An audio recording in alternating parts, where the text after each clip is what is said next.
The flashing red and blue lights painted my porch like a cheap disco. 2 patrol cars idling at the curb, and there she was. Karen, arms folded, lips curled, convinced she finally had me cornered. From the smug tilt of her chin, you'd think she was about to host a parade in her own honor. But then the sheriff arrived, scanned the scene, and without a word, turned to my wife, snapped a salute, and the whole street froze. Karen's face drained of color, and I knew in that instant her empire of clipboards was about to collapse. When my wife and I first bought our place, I thought we'd found peace. The house was nothing fancy. Old siding, a porch that creaked like it had secrets, grass that hadn't seen a mower in months, but it sat just outside the HOA boundary line. No dues, no board meetings, no clipboard patrols. Freedom. Or so I thought. Because in every HOA kingdom, there's a self-appointed queen, and ours wore a bright red blazer and marched with a clipboard like it was a sword. Her name was Linda Morgan, but everyone knew her as Karen. The first time she strutted up our driveway, she handed me a glossy folder with Pine Ridge HOA stamped across the front. "This covers community standards," she said, "and here's your invoice." I tried not to laugh. Invoice. For what? Existing, I told her politely. Our deed excluded us from the HOA. My wife even handed her the paperwork. The look on Karen's face. Like I'd just told her gravity was optional. She snapped back. Of course it applies. This whole neighborhood abides by the rules. I leaned on the porch post and said, "Don't worry, Karen, we'll keep the grass green enough not to tank the Dow Jones." My wife shot me that look. Stop poking the bear, but it was too late. Karen's glare told me one thing: we were marked. From that day she circled like a hawk. We'd catch her at the corner of our lot, scribbling notes, whispering to neighbors, gesturing wildly at our house. Notices started showing up on our door mailbox: non-compliant dog, dangerous vehicle, inappropriate for the aesthetic harmony. A pickup truck in my own driveway, apparently, that was a crime. Each neon paper went into the growing file my wife kept tucked in the kitchen drawer.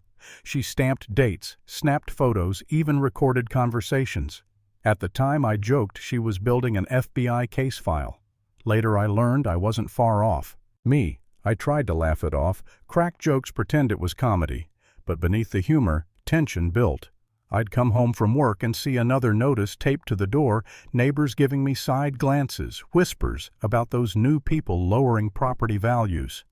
One night, I sat at the table pile of letters in front of me and thought maybe we should just give in. Paint the fence, change the mailbox, whatever it took to shut her up. Maybe we'd made a mistake buying here. I actually caught myself thinking about selling the house, packing up, starting over.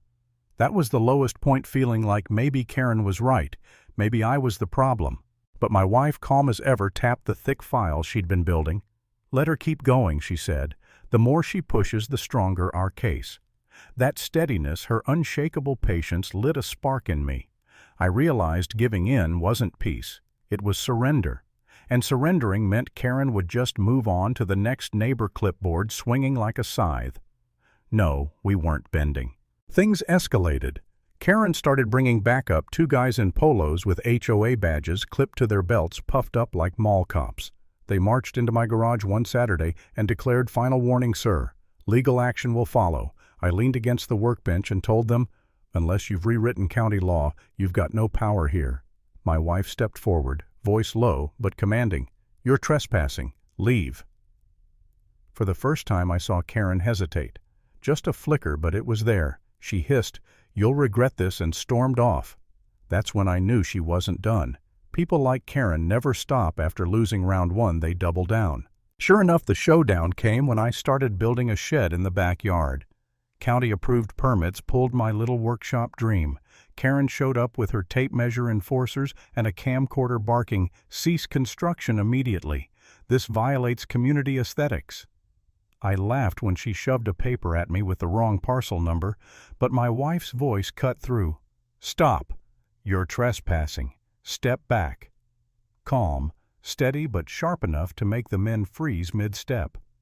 Karen screamed, "You think you're above the rules? We'll see what the police have to say." She stomped off, phone glued to her ear, heels clicking like gunfire. My wife didn't flinch. She just murmured, "This won't end well for her." The next day, patrol cars rolled up, lights flashing, neighbors filming from their porches. Karen strutted behind them, triumphant, declaring I was building an illegal structure, dangerous, hostile. She even claimed I'd threatened her. Threatened her. The only thing I'd threatened was the sanctity of her clipboard. The officers looked confused. My wife stepped forward with her meticulously organized folder, permits, maps, deed copies, and explained evenly, "This property is outside HOA jurisdiction. We are in full compliance with county code." Karen shrieked that we were manipulating the rules. One officer muttered, "We should probably get a supervisor." And that's when Karen, grinning like she'd won the lottery, said, "Fine, call the sheriff." 10 minutes later, the sheriff's SUV pulled up. The street went silent. Even Karen straightened her blazer like she was about to be knighted. She rushed forward shouting, "Sheriff, thank goodness you're here. Shut this down immediately." The sheriff didn't look at me. He didn't look at her. He turned straight to my wife, posture stiffening, and with one sharp motion he raised his hand in salute. The crowd gasped. Karen's face collapsed into slack-jawed confusion. My wife nodded calmly like she'd been saluted 1,000 times before. The sheriff addressed her with quiet respect, "Ma'am." In that moment, the power shifted. Karen wasn't the queen anymore. She was a pretender whose crown had just turned to cardboard. Karen sputtered, "Sheriff, you don't understand. They're destroying property values. They think they're above the law." The sheriff turned his gaze on her eyes like steel. "Ma'am, I understand more than you realize." "Step aside." She faltered. Tried again, voice shrill, but no one was listening anymore. Neighbors whispered, phones recording every second. The sheriff reviewed my wife's documents, nodded, then said, "Clearly, you've done everything by the book." Karen shrieked, "By what book? She's lying." And then came the hammer. The sheriff said, "You're speaking to a federal agent." The crowd erupted. Gasps, laughter, disbelief. Karen nearly buckled.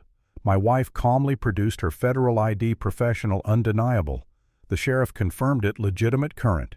Karen's empire crumbled right there on the suburban stage. She tried one last desperate outburst, waving her clipboard, screeching about property values. The sheriff's voice boomed, silencing her. "Enough. Do you realize the severity of filing false reports against a federal agent? One more incident and you'll be arrested." Karen's hands trembled, clipboard slick with sweat. The neighbors laughed, some even clapped. I couldn't resist, twisting the knife. "Hey Karen, you might want to measure your own lawn. It's looking like 4 inches. The street roared with laughter.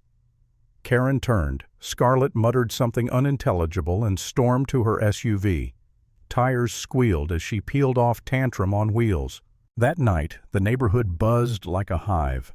Videos spread, screenshots flew, memes popped up of the sheriff saluting my wife while Karen's face turned redder than her blazer.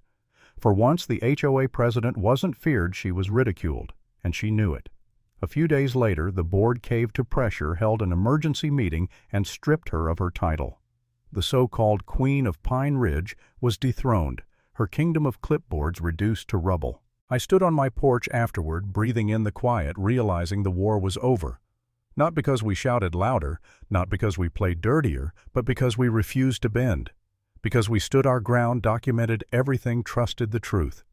Karen lost her power the moment the sheriff saluted my wife, and the moment the neighborhood saw her for what she really was, a bully with a clipboard. Bullies fall when the truth shows up.